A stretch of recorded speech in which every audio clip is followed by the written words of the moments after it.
C'est ce mercredi 27 août 2025 qu'est intervenue la cérémonie de clôture de la 4e édition du Salon des métiers du bois SAMEB 2025. Organisée par le ministère des Petites et Moyennes Entreprises et de l'Artisanat, en collaboration avec le ministère de l'Économie forestière, le SAMEB 2025, une véritable vitrine nationale du savoir-faire artisanal. Un rendez-vous désormais incontournable à mettre au crédit de la passion, de la qualité des exposants et de l'originalité des œuvres présentées. Les artisanes et artisans ont été à la hauteur de ce marché qui a été une véritable réussite.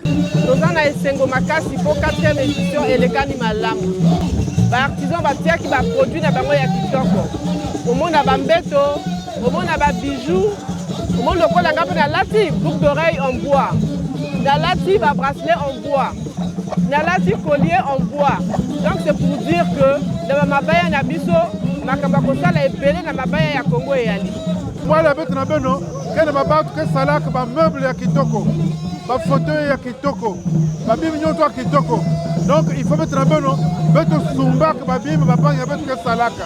Donc quoi c'est pas aussi moi qui me vois ma. Bet metal kwa ko ba produit mingi ba me exposé. Et donc, que zone na bapangi que vraiment bakubama pour que beto land fascina ya kusadila de sorte que na base édition que kuisa ba lakisa davantage bangolo ya baou pour que non seulement na boali ya beto mais aussi na baisi ya nzenza babantu zaba que non na le Congo kuna vraiment bas artisans bakena kusala pour que ba produit abet aussi basika. 3 prix au total ont été remis aux artisans. Le premier, trophée et prix au départ, décerné à Joséphine Madiela pour la décoration et la présentation du tableau de l'environnement.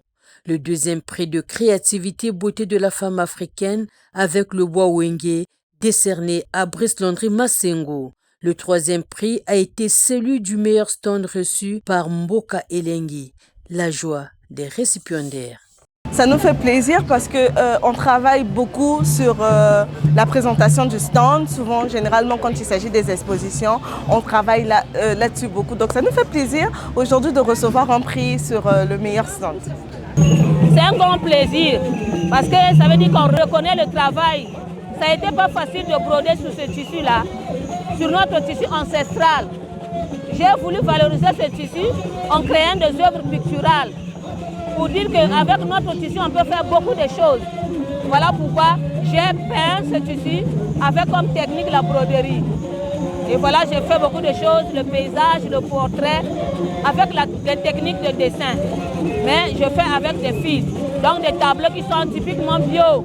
Les fibres en raffia et les fils en coton. Donc je ne touche pas la peinture. Une façon aussi de préserver l'environnement. Le mot de l'exposant a été lu à cette occasion par Mouiba Vidous, artisane de Brazzaville. Le salon des métiers du bois qui ferme ses portes aujourd'hui reste une vitrine de l'artisanat à travers les meilleurs produits faits main d'Afrique et d'ailleurs.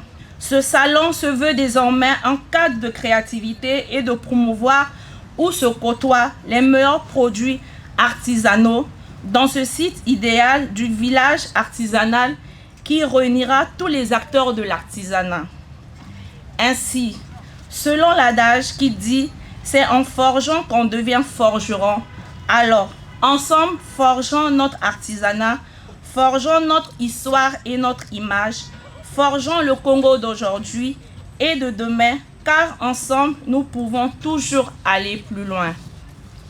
C'est ainsi qu'après concertation, les artisans par ma voix ont émis le souhait de rester sur le site.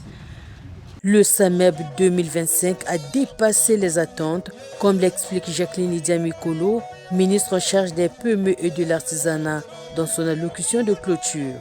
Là où nous attendions 2 à 3 000 visiteurs, ce sont plus de 15 000 visiteurs qui ont franchi les portes du salon, soit une moyenne de plus d'1 millier par jour. Et c'est une affluence qui témoigne de l'intérêt croissant du public pour les métiers du bois, pour nos traditions, pour notre artisanat.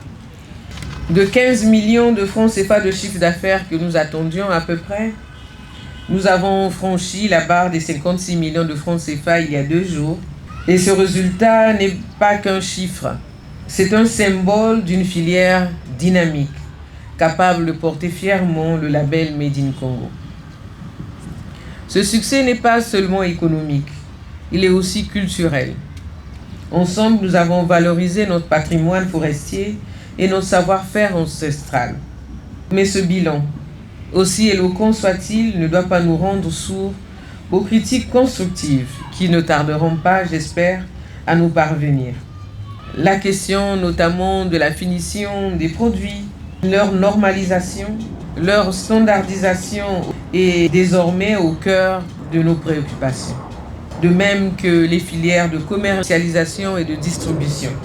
C'est pourquoi je vous donne rendez-vous, d'ores et déjà, pour la prochaine édition qui aura lieu en 2027.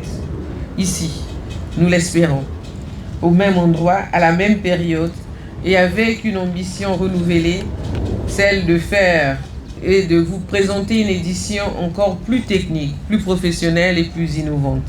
Au nom de tous les artisans et du comité d'organisation, je tiens à adresser notre profonde reconnaissance au président de la République, chef de l'État, son Excellence M. Denis Sassou Nguesso, ambassadeur de l'artisanat africain pour les années 2024-2025, pour sa vision et son engagement constant en faveur des acteurs à la base. Merci également pour ce site exceptionnel qui abrite désormais le village artisanal de Brazzaville. Nous avons entendu le cri des artisans qui souhaitent demeurer sur ce site, que nous espérons pouvoir aménager avec le soutien et l'engagement de tous. La 5e édition du Salon des métiers du bois aura lieu en août 2027, a conclu Jacqueline Lydia Mikolo.